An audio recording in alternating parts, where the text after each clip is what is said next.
And today I'll talk about the first way overwhelm creeps in. And then next Wednesday, I will talk about the second way. So today we'll talk about one of those ways. I'm going to read you a passage that I quote stumbled upon yesterday that I think is perfect. And then we will get into the tool that you can use. Hello, if you're joining me, just introduce yourself, tell me where you're coming from, and I'm really thankful and happy you're here today. So, the first way that overwhelm creeps into our life, too much, right? It's too much. My life is too much. I've got too much to do. My calendar is too full. I feel like I'm crumbling under my own life. So along the way, because this didn't happen, immediately, did it? Along the way of your life, somehow you feel like your life got away from you and you no longer have control about your life. Does that feel for you right now? So here's the good news. You are in total control of your life. Nobody else rules your life but you. And so that's what we're going to talk about is what happened where you feel like you lost control of your life and you're kind of underneath the rubble of the life that you've created. And then what's the consequence? What is it stealing from you if you keep doing the same thing? So first, just let me know, is this something that you experience overwhelm? I will tell you that most everyone I'm talking to right now, and it's probably because of what's going on out in the world, feels some sense of overwhelm. It's just too much. I can't handle it. I feel stuck. I feel frozen. I'm so reactive when I am not usually reactive. So it can come up in so many different ways, overwhelm. But the first initial feeling is life is too much. It's too much. I've got too much on my calendar. So let's close our eyes for a minute and just breathe in that feeling and then open your mouth and breathe it out. You don't have to hold on to it. And take another one. Take an inhale and breathe in just your potential, your peace that's literally right there. And open mouth and exhale the rest it's in the way. So burying your head in the sand, feeling frozen, not being able to write that email. What about going MIA on your friends and your family? I hear that is happening. Canceling last minute, saying yes, but canceling, or just not showing up, ghosting people, spinning mind, you're not sleeping. These are some of the ways you can realize, oh, I'm overwhelmed. So if you're not at that place where you've put a name on it, these are some of the things that you might be experiencing to let you know, ooh, I'm overwhelmed. So what can you do when you feel that way? We can remind ourselves that we are in control of our lives. Maybe you want to take notes today for that. It sounds simple, doesn't it? But we forget when we're in it, the capacity to think, the capacity to be clear, the capacity to even realize, oh, I might have a tool to interrupt this pattern. It seems to all be lost, doesn't it? You're just in this cloud, in this storm. So realizing and telling yourself, oh, wait, I am in control of my life. I am in control of my calendar.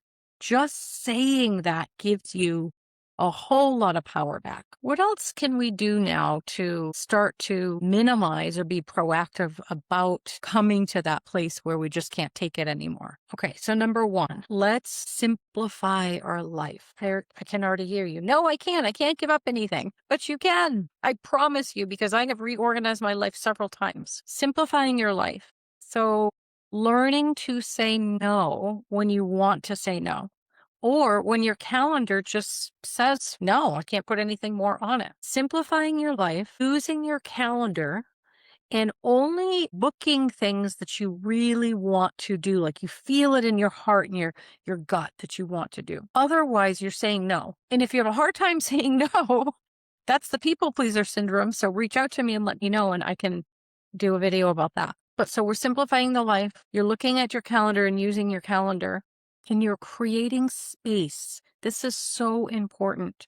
Write that down. Create space between appointments, events, so that you can fully realize this one experience before rushing into the next. Because when we are stacking, just even looking at that, right? It's overwhelming. Stack, stack, stack. There's no time to breathe. There's no time to process. There's no time to feel like you finished that thing over there before you rushed on to the next. So putting space in your calendar. Take a breath there. And then reprioritizing your life. And I know that's a hard one for a lot of women. And I think it's because we still don't feel like we have control over our lives. Like you've got the job, the kids, you've got the dreams, the goals, you've got the appointments, you've got to clean, you've got to shop, you've got to cook. I get it. I get it. All those things have to happen and they're part of daily life, walking the dog. But I promise you that there are things in your life, in your day to day life that you're doing that you could just cut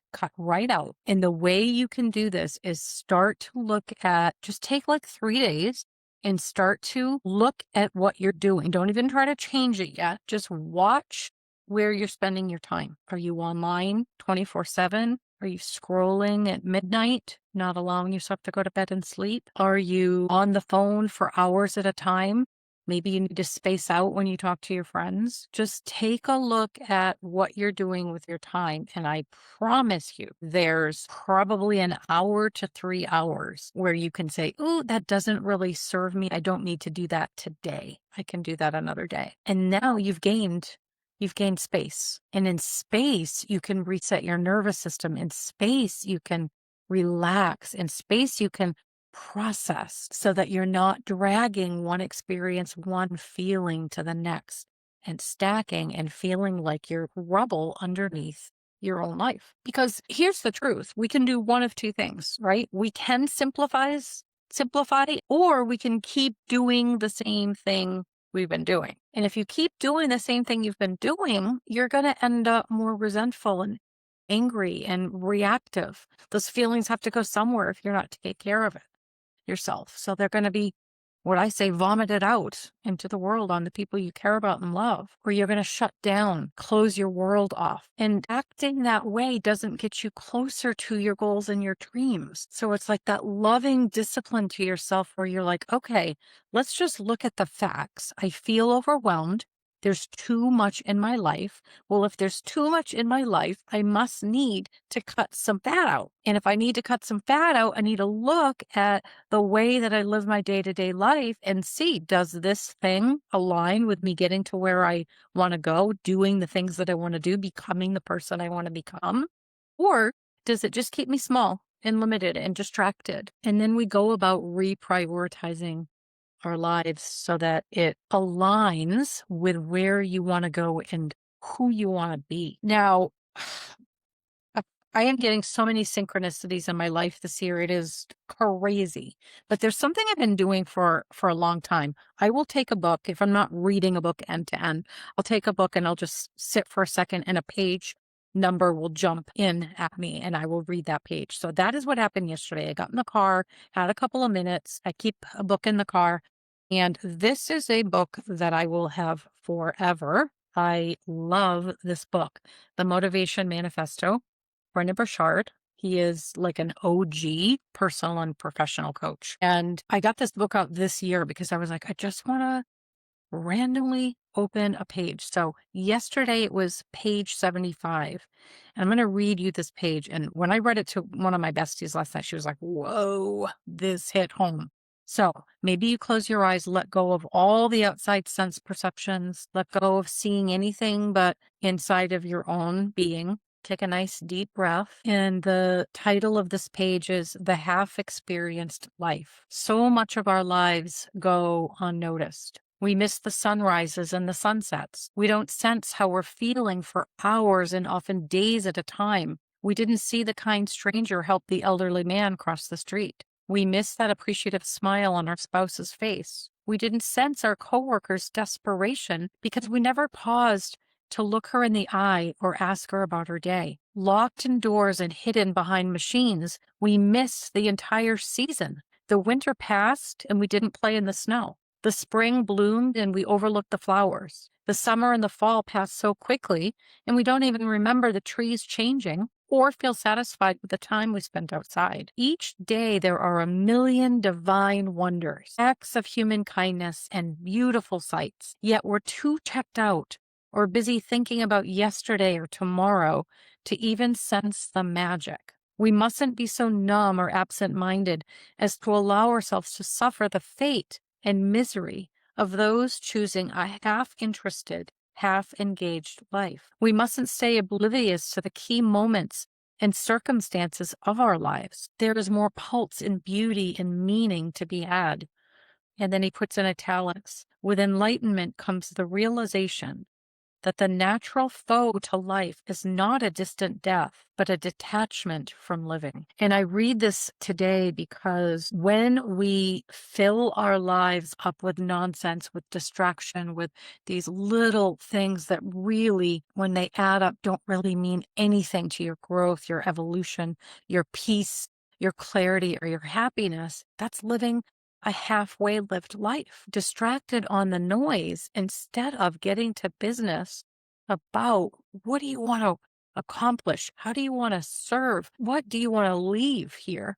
And I know that you have goals and you have dreams. That's why you're here. You have this idea that you want to turn into reality. And that's why you're here, because everything I talk about is going to bridge that gap between your idea and the manifestation of the reality. And every one of you have something special to give. It's just that we need to get out of our own way. And overwhelm is one of those things that come crashing in that look real, but it really isn't. You have the full power and authority to make the simple shifts so that you can turn this overwhelm feeling into action. And that leaves me to the tool that you can use today before we wrap up.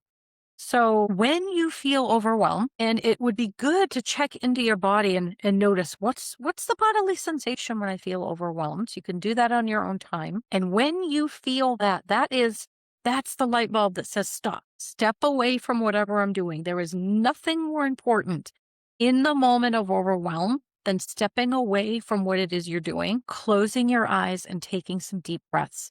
Come back to your body. And those deep breaths are going to relax your body. They are going to interrupt the thought pattern that is getting you in the tizzy of overwhelm. And so let's practice a specific breath technique here today that you can take with you. So once again, close your eyes. We'll do it for about a minute. Take a nice deep breath in, let it out. And we'll be breathing in through your nose. Inhale for 1, 2, 3, 4. Exhale, 4, 3, 2, 1. Inhale, 1, 2, 3, 4. Exhale, 4, 3, 2, 1. Inhale, 1, 2, 3, 4. Exhale, 4, 3, 2, 1. Inhale, 1, 2, 3, 4. Exhale, 4, 3, 2, 1. One more. Inhale, 1, 2, 3, 4. Exhale, 4, 3, 2, 1. Now just take a moment and notice how you feel. When you're doing it on your own, you can internally count. And so what that's doing is that is forcing your brain to focus on the counting and the breathing. And that is interrupting the pattern of overwhelm. So now you've brought awareness, the fact that you are overwhelmed, by checking in with the sensations of your body. And you're interrupting that long-lived habit or pattern by doing the 4x4 counting breath. And you are on your way to moving through. And once you've spent 1 to 4 minutes, however long you need to do that counting breath, then you get up, you can get a glass of water and go right back to what you were doing.